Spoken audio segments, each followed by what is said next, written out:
वरिष्ठ जन हैं, आप सबको प्रणाम करता हूँ।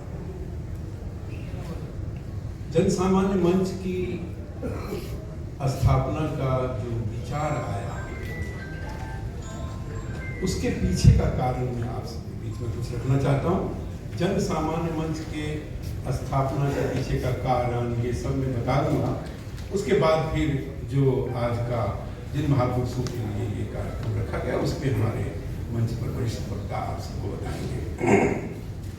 मान्यवर, 2000 ईस्वी से जब से WTO भारत में आया है, तब से हम लोग रिसर्च पढ़ने लगे कि जो भारत का कैरेक्टर है वो कैसे रिफॉर्म करेगा। 1947 में देश आजाद हो गया। 1947 से लेकर अब तक भारत अपना शॉर्ट एनालिसिस नहीं किया है। जो देश आजाद हुआ उससे पहले वर्षों गुलाम रहा, फिर बहुत गुलामियों की मुगल रहे, अंग्रेज रहे। जब आप अपना कोई भी प्रॉपर्टी हैंड ओवर लेते हैं तो आप उसका शॉर्ट एनालिसिस करेंगे ना, उसके बाद ही तो आप उसको रिफॉर्म के लिए स्ट्रेटजी तैयार करेंगे।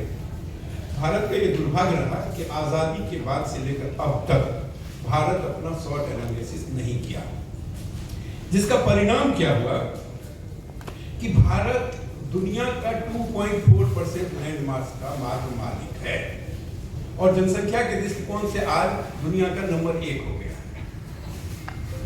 सौभाग्य ये रहा कि भारत के पास में 16% बायोडाइवर्सिटी थी और 1947 से लेकर अब तक हमने 50% बायोडाइवर्सिटी को लॉस कर दिया है। एक आजाद देश, किसी भी देश का जो प्रॉपर्टी होता है वो उसका जो भौगोलिक दशा है, जो भूगोल है, उसका जो स्टैटिक एनर्जी है वो और मानव संसाधन होता है। 50% बायोडाइवर्सिटी हमने 1947 से लेकर अब तक लॉस कर दिया है। उदाहरण के तौर पर भारत में 15,000 नदियां थी, 4500 नदी का पता नहीं है इस देश में कि नदियां गई कहां, खेत बन गए। गंगा और जमुना की हालात आपके सामने है। दिल्ली के पास में जमुना जी बह रही है, 3000 गुना टॉक्सी है। क्यों?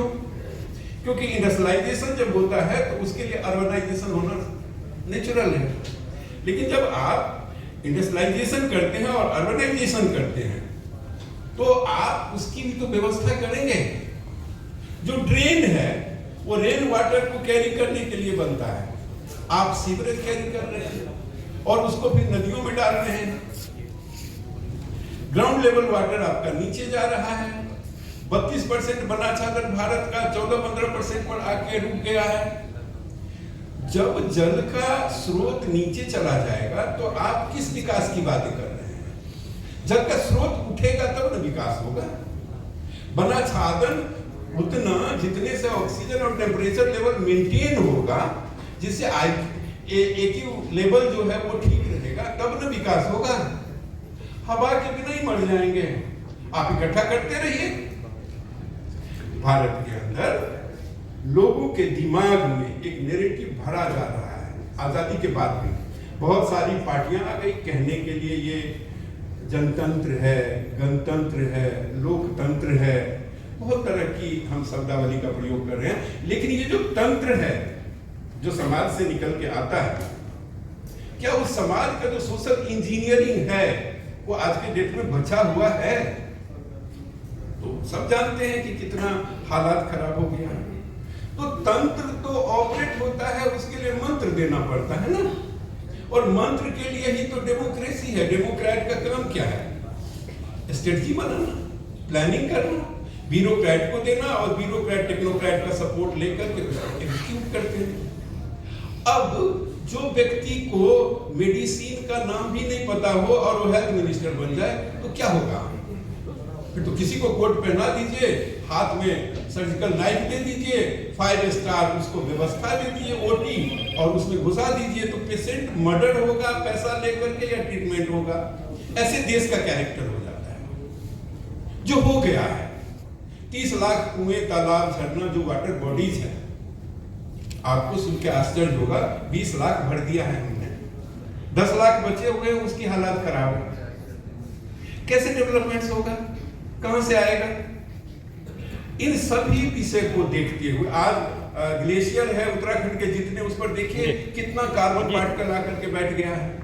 अब कार्बन पार्टिकल अगर ग्लेशियर के ऊपर बैठेगा तो सूरज के रोशनी को एब्जॉर्ब करेगा रिफ्लेक्ट के बजाय, तो ग्लेशियर पिघलेगा। उसका परिणाम किस पे आएगा? ये सोचने की बातें हैं। Bharat 127 eco agro climatic zone का एरिया है जो दुनिया में किसी के पास नहीं है। ये सौभाग्य है भारत का।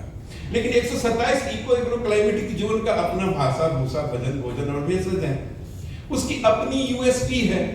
उस यूएसपी के ऊपर जब भारत के लिए स्ट्रेटजी तैयार किया जाएगा तो वहां के लोगों के लिए फ्रूटफुल होगा, तो उनको भागना नहीं पड़ेगा। उदाहरण के तौर पर बिहार, तो बिहार का जो लैंड है, वहां का जो पानी का सोर्स है और मैन पावर है, उसका अगर आप प्रयोग नहीं करेंगे तो भटकेगा ही, कहां जाएगा? गंगा ब्रह्म द्रव्य की नदी है, लेकिन उसके किनारे आर्सेनिक आ गया है और कैंसर हो रहा है। जिस गंगा को एक चम्मच अगर हम एक बाल्टी में डालते हैं तो उसके अंदर जो बैक्टीरिया फोसे है, जिसको क्लीनिंग की क्षमता है, वो पूरे बाल्टी को गंगाजल बना देता है। आप उसमें सीवर डाल रहे हैं। हम बातें तो कर रहे हैं आज विश्व गुरु का, रामराज का, सब कुछ का, लेकिन हम तो रिवर और सीवर का कैरेक्टर फाइनलाइज नहीं कर पाए हैं। जो हमारा सीवरेज है, खाना पेशाब, उसको प्रबंधित करने में हम असफल है। सत्य ये है, चाहे नैरेटिव जो भी बनता रहे। राजनीति क्या है? राज्य के लिए प्रेजेंट टेंस में नीति बनाने का नाम राजनीति है ना। उसमें जाति धर्म कहां से घुस गया? भाई हवा सबको चाहिए ना, मुसलमान हो, हिंदू हो, सिख हो, ईसाई हो, गरीब हो, अमीर हो। ये थोड़ी है कि उसके लिए ये गरीब है इसको कार्बन डाइऑक्साइड सप्लाई करो, ये अमीर है इनको ऑक्सीजन सप्लाई करो, ऐसा कुछ नहीं। नेचर ऑफ लॉ सबके लिए समान अधिकार दिया है, प्रकृति की व्यवस्था। तो भारत का जो प्रकृति है उसके हिसाब से डेवलपमेंट नहीं हो पा रहा है। पार्टियों की अपनी बातें हैं, बहुत सारे संस्थाओं की अपनी बातें हैं। 2000 ईस्वी से लेकर अब तक हम लोग गंगा जी, जमुना जी, नर्मदा जी सबके किनारे खूब घूमे हैं, अध्ययन प्रवास किए हैं, सभी पहलुओं को बारीकी से रीड करके देखे हैं कि ये रिफॉर्म कैसे करेगा। ये जो क्षेत्र है गंगा जी, जमुना जी और नर्मदा जी का, आपको बता दूं ये दुनिया का सर है।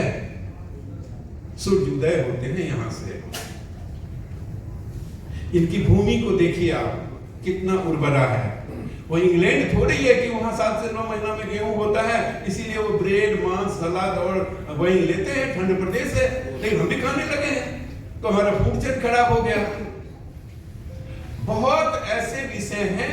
फिर पॉलिटिकल सिस्टम का जो डिस्टर्बेंस आया है, जिससे सोशल इंजीनियरिंग डिस्टर्ब हो रहा है। अभी मैं कुछ बातें बताता हूं, आप ज्यादा नहीं 10 साल का ले लीजिए। नोटबंदी हुई, आपके सामने है। उससे एक दर्शन हुआ होगा कि इकोनॉमिकल सिस्टम को रिफॉर्म करने का, अर्थ चक्र का जो घुमाव होता है, जिसको हम इकोनॉमिकल सर्कुलेशन बोलते हैं, उसके लिए किया गया था। लेकिन वो भी एक दर्शन है। कोरोना आया, वो भी आपके सामने एक दर्शन है। बड़े घराने के बेटे की शादी हुआ है, वो भी आपका दर्शन है। राम मंदिर दर्शन है, उद्घाटन देखने के लिए आंखें बनानी पड़ेगी हमें। और कुंभ महादर्शन है।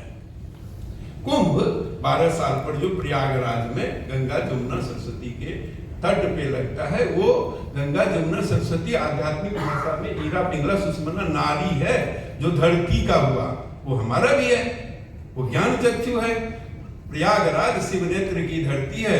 वहां जितने डिवाइन एनर्जी भारत के हैं, स्पिरिचुअल साइंस के, वो इकट्ठा होते थे।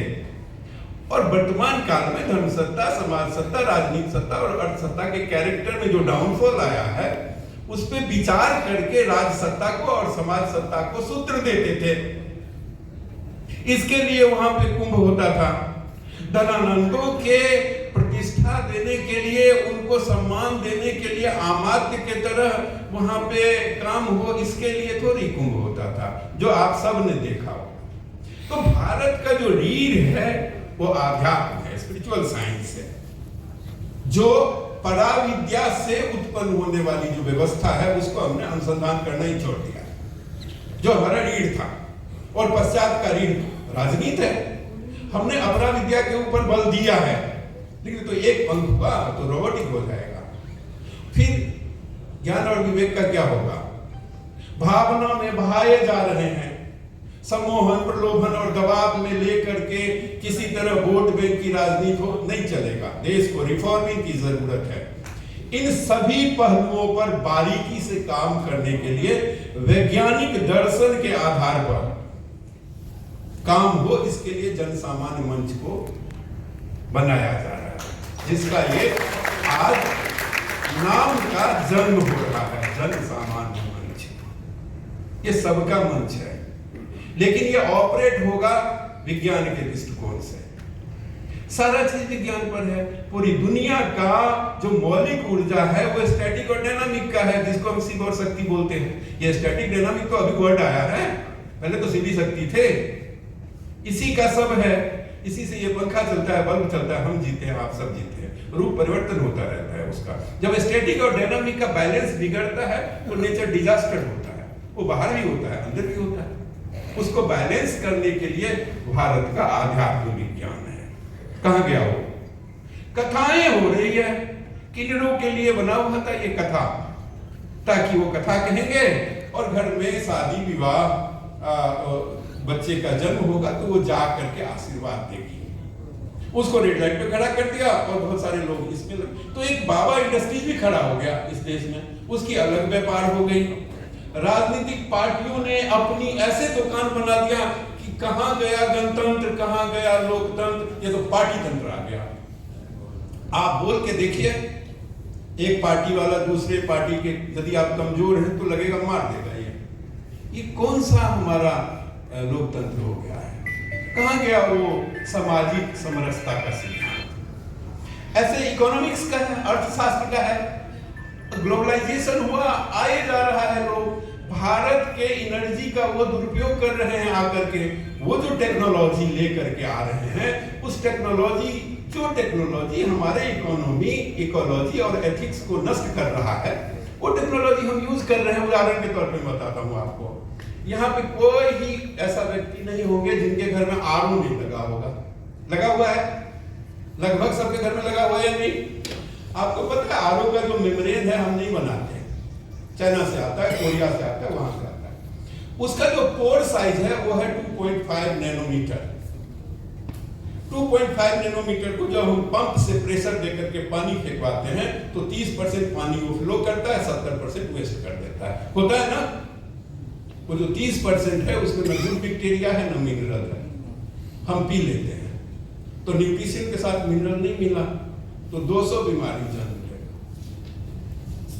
भाभा एटॉमिक रिसर्च सेंटर दिया है, जन सामान्य मंच, बहुत सारे त्वरित इंडस्ट्री है और एक्सिस है, हम लोग सबसे बात किए हैं कि ड्रिंकिंग वाटर, भारत का ड्रिंकिंग वाटर, वेस्ट वाटर को कैसे कंट्रोल किया जाए।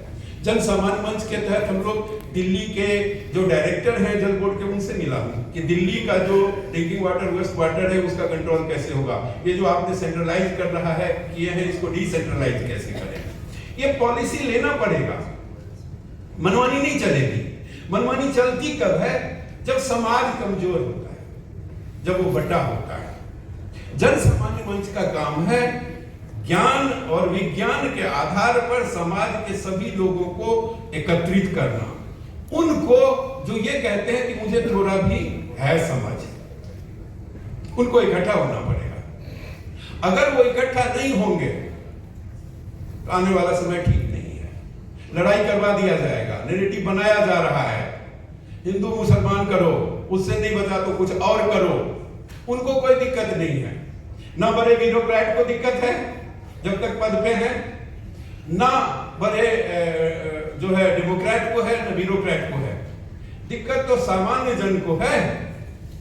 वो कहां जाएगा? उन सबको एक जगह एकत्रित करके समाज को लॉ के अकॉर्डिंग, क्योंकि प्रजातंत्र प्रणाली मूर्खों की प्रणाली नहीं है, ये पढ़े लिखे लोगों की प्रणाली है। ये संविधान के अनुच्छेद से ऑपरेट होता है, लॉ से ऑपरेट होता है। लेकिन दिक्कत क्या है, मैं एक छोटी सी बात, वैसे तो ये बात स्वामी जी से सुनते, मैं बताता हूं। रामायण है, किष्किंधा कांड है। किष्किंधा कांड में खूब कॉन्फ्रेंस, विचार खूब होता है, कर्म नहीं होता है। लंका कांड है, उसमें कर्म नहीं होता है, विचार ही नहीं होता, कुछ भी कर देता है। लेकिन सुंदर कांड में कर्म भी होता है, विचार भी होता है। लेकिन सुंदर कांड के लिए कौन चाहिए? हनुमान। हनुमान सेवक है, इसलिए लिखा है रामायण में, सबसे सेवक धर्म कठोरा। और भारत का सर्विस इंडस्ट्री सेवा आयोग, उसका हनुमान कौन है? डेमोक्रेट, ब्यूरोक्रेट और टेक्नोक्रेट। अब हनुमान जी का कैरेक्टर कैसा हो? हनुमान चालीसा में लिखा हुआ है, विद्यावान गुणी अति चातुर, राम काज करवे को आतुर, प्रभु चरित्र सुनवे को रसिया, राम लखन सीता मन बसिया। विद्यावान होना चाहिए उस विषय का, गुणी हो, एग्जीक्यूट करने का क्षमता हो, और राम काज, राम मतलब मर्यादा, कैरेक्टर, 100% ग्रेविटी और प्योरिटी में उस सब्जेक्ट को डिलीवर करना, ये हुआ राम। राम मतलब मर्यादा, और उस मर्यादा के काम को करने के लिए हर समय आतुर हो। और प्रभु चरित्र सुनवे को रसिया, और वो जो रसिया है वो ग्रेविटी ऑफ प्योरिटी का, यानी सत्यम शिवम सुंदरम का जो चरित्र है, जो क्षुद्रता से रुद्रता की तरफ पहुंचाता है, उस चरित्र का रसपान करता हो, उसके मन में राम मतलब मर्यादा, लखन मतलब सूरता वीरता, और सीता मतलब शक्ति विराजमान होता है। उसके मन में काम क्रोध लोभ मोह अहंकार नहीं विराजमान होता। ये है सेवा, ये होता है सेवादान। तो भारत का जो हमारा सेवा इंडस्ट्रीज है, जिसमें डेमोक्रेट है, ब्यूरोक्रेट है, ब्यूरोक्रेट के अंदर आते हैं टेक्नोक्रेट। अब उनका देख लीजिए, क्या वो इस कैरेक्टर पर आकर के टिके हुए हैं? अगर उस कैरेक्टर पर नहीं है तो नेशनल कैरेक्टर डाउनफॉल में चला जाएगा, ये लॉ ऑफ नेचर है। अगर हमारे शरीर में हेमोग्लोबिन कम हो जाएगा और हमें दोहराएंगे तो मैं गिर जाऊंगा, ये तो लॉ है, शरीर में है ही नहीं मटेरियल। तो नेशनल कैरेक्टर जो प्यूरिफाई होगा, उसका आधार दर्शन और विज्ञान है। तो केवल कॉन्फिडेंस से काम नहीं चलेगा, हमें समाज में उतरना पड़ेगा। समाज में जो संस्था पहले से काम कर रही है, अच्छे काम कर रही है, उनको जोड़ना पड़ेगा। जो गड़बड़ कर रहे हैं उसको एक्सपोज करना पड़ेगा, कुर्बानी देने के लिए तैयार होना पड़ेगा। ये बकरे वाला नहीं जो कल गुजरा है, अपना में सर नहीं कटाना है, लेकिन विचारों को लेकर के उतरना जरूरी है। अगर हम नहीं उतरे तो अनर्थ हो जाएगा। इसीलिए माननीय जुगल किशोर तिवारी जी से हमारी बड़े पीछे से बातचीत हुआ, तो इन्होंने भी कहा, फिर राजेंद्र जी से बात हुई, स्वामी जी का आशीर्वाद मिलता ही रहा। ये सब मिल करके ये विचार बना कि एक जन सामान्य मंच की स्थापना किया जाए, जो education, health, environment, agriculture, tourism और इंडस्ट्रियल डेवलपमेंट्स ये सब करे। ये केवल ये नहीं कि हाँ, और हम सरकार या किसी के फंड के भरोसे ना रहें। रिसोर्स क्यों नहीं पैदा हो सकता? हो सकता है। हमें काल के हिसाब से चाल को समझने का सेंस होना चाहिए, तब जाके बात बनेगी। क्योंकि काल चक्र का मूवमेंट होता है, उसी में जो महापुरुष दब गए, जिनका योगदान रहा और वो निकल नहीं पाए, और नैरेटिव बना दिया गया कि किसी को परोस दो। भारत है, एक छोटी सी बात बताता हूं मैं, यहाँ जितने लोग बैठे हुए हैं, जिस समय कोरोना हुआ था, हर व्यक्ति कहता था सोशल डिस्टेंस, करता था ना? ये वर्ड यूज करते थे या नहीं? बताइए, यहाँ है ना? अच्छा, जब बीमारी शरीर में है, वर्ड फिजिकल डिस्टेंस यूज होगा या सोशल डिस्टेंस होगा? सामाजिक दूरी तो मतलब नहीं, लेकिन क्या अधिकारी, क्या पदाधिकारी, क्या सामान, जब यानी कुछ फेंक दीजिए, कैरी होना शुरू हो जाएगा। भैया थोड़ा सा विवेक को जगाना पड़ेगा, तब जाकर के बात बनेगी। भारत के पास में वो ग्रेविटी है। एक बार जरा अपने गोद से जोड़ करके तो देखे अपनी उस फ्रीक्वेंसी को। सामान्य से उठ के मेगा प्रतिभा रितंभरा में हमारी जो ब्रेन फ्रीक्वेंसी जाएगी, उस साधना को ब्राह्मणों ने भी छोड़ दिया, बाकी की तो बात छोड़िए। इसलिए ब्राह्मण की दशा ये हो गई, उसने दिनचर्या, आहारचर्या, ऋतुचर्या सब नष्ट कर लिया है। अगर ब्राह्मण दिनचर्या, आहारचर्या और ऋतुचर्या को अपना ले तो ब्रह्मणस मुखे सृष्टि, उसकी शब्द परमाणु इतना है कि यूनिवर्सल सॉफ्टवेयर में कोई डिकोड नहीं कर सकता। तभी तो आशीर्वाद और श्राप देते थे। लेकिन ये तो आतापी का बीमारी पकड़ लिया है, कुछ भी बोले जा रहा है, कुछ भी कहे जा रहा है, बात बात पे गुस्सा आ जाती है। ये जो हमारे अंदर कमियां आई है, इसके लिए वर्कशॉप सब कैसे हो, समाज में स्पिरिचुअल साइंस के ऊपर यूथ कैसे जाए, उसको कैसे उसकी फ्रीक्वेंसी सेट होगा, ये सब वैज्ञानिक बातें हो। ऐसी राजनीति के लिए उस जगह के लिए क्या नीति हो, उस पे बात हो। वहां के यूएसपी से इंडस्ट्रीज कैसे डेवलप हो, इस पे बात हो। काल की जो रिक्वायरमेंट है वो दीजिए। वो टेक्नोलॉजी कभी देश में नहीं एंट्री करने दिया जाए जो हमारे एथिक्स, इकोलॉजी और इकोनॉमी को खराब कर रहा है। आपको बता दूं, देश का लगभग 55% डाटा गलत साइड में खर्चा हो रहा है, 45% में पूरा देश चल रहा है। कॉलेज, स्कूल, हॉस्पिटल, ये कौन लोग हैं जो यूज कर रहे हैं? भैया, विचारों का जन्म देखने, सुनने और ध्यान करने से ही होता है, चौथा प्रोसेस नहीं है। उसके तरफ जन सामान्य मंच एक एक गांव में जाकर के संवाद करेगी। कुछ समय के बाद इसका जो उद्देश्य है, इसका जो विजन है, मिशन है और ऑब्जेक्ट है, उसको लेकर के आप सबके बीच में आया जाएगा। उसका पूरा संविधान बन रहा है, जन सामान्य मंच का अपना संविधान, जो संविधान इस देश के लिए, यदि समाज के लिए होगा कि जन सामान्य मंच क्या क्या काम करने जा रहे हैं। इसका लीगल फॉर्म अलग होगा, एजुकेशन फॉर्म अलग होगा, सारे फॉर्म बनेंगे इसके, ताकि ये कंप्लीट शरीर बने, एक बेहतर शरीर जो हमारा और आपका है। इससे बड़ा दुनिया में कोई लेबोरेटरी नहीं है। लेकिन अगर ये शरीर स्वस्थ हो तो हार्डवेयर और सॉफ्टवेयर के अंदर जब ठीक रहेगा तब ना। हार्डवेयर ठीक हो गया, सॉफ्टवेयर खराब हो जाएगा तो उग्रवादी बन जाता है, आतंकवादी बन जाता है, व्यभिचारी बन जाता है, क्योंकि दिमाग ही खराब हो गया। उसको ठीक करने के लिए जो एंटीवायरस देने का दावा करने वाले तथाकथित बाबा से लेकर के नेता है, वो वायरस ही डाल रहे हैं। तो वायरस को वायरस से कैसे कंट्रोल किया जाए? उसके लिए एंटीवायरस की डोजिंग होनी चाहिए। उस एंटीवायरस की डोजिंग देना पड़ेगा। इन सारी एनर्जी को तैयार करके जन सामान्य मंच आज अपना बैनर लॉन्च कर रही है। इसके बाद इसका कैसे कैसे रूप बनेगा, ये सारी चीज बहुत जल्दी आप सबके बीच में लाया जाएगा। ज्यादा और लगता है वो सब बोलेंगे, मैं एक शायरी याद आ गई वो सुना करके, अब कहने के लिए तो अभी बहुत कुछ है लेकिन अब समय भी नहीं है। किसी शायर ने कहा है कि राज मोहब्बत का छुपा लेंगे, तुम आओ तो सही। राज मोहब्बत का छुपा लेंगे, तुम आओ तो सही। और जख्म सीने का सिला लेंगे, तुम आओ तो सही। और माना शहर मेरा है अंधेरों का शहर, आज अंधेरा ही तो हो गया। माना शहर मेरा है अंधेरों का शहर, चांद आंगन में उगा लेंगे, तुम आओ तो सही। और हमें क्या गरज है इस बेघर दुनिया की? ये जो पश्चात के मुल्क जो हमें सत्य सनातन वाले को कह रहे हैं कि तुम कुछ नहीं जानते, उनको कखा गगन नहीं आता अभी भी।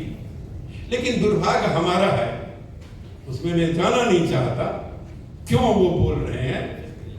तो चांद आंगन में उगा लेंगे, तुम आओ तो सही। और हमें क्या गरज है इस बेदर्द दुनिया की?